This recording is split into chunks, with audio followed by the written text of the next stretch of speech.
Picha zilizochapishwa kwenye mitandao ya kijamii ya Rais William Ruto zimeonyesha akikutana na mchungaji wa kanisa la Jesus Winner Ministry Roysambu jijini Nairobi, Edward Mwai. Mkutano huu ukiandaliwa saa chache baada ya usimamizi wa kanisa hilo kuzungumzia mchango wa Rais Ruto wa milioni 20 alioahidi siku ya Jumapili iliyopita.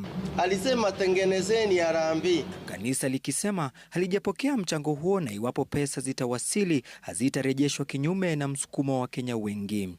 Kwetu sisi tulichukua rais aliplinch kama yule mshirika mwingine ama mgeni angetembea hiyo kanisa hiyo siku na akute kama kuna mchango unaendelea na yeye achangie.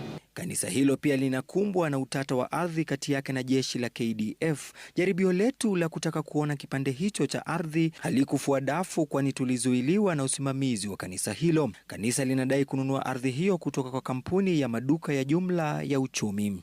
Uchumi accepted the offer letter for the purchase of the land and the sale agreement was made on the same. Stakabadhi ambazo hatukuweza kudhibitisha uhalali wake na tulizokabidhiwa na usimamizi wa kanisa hilo zinadai kuwa kanisa lilinunua ardhi hiyo ya ekari 3 mwaka 2018 kupitia mkopo wa benki ya Equity kwa kima cha shilingi milioni 330. Kisha KDF iliwazuia kutumia ardhi hiyo kabla ya kamati ya bunge kusisitiza ardhi ilikuwa ya kanisa hilo. January 2019, the Ministry of Defense and officially written to Uchumi Supermarket under reference iko hapo saying they had no contention for the 3 acres of land.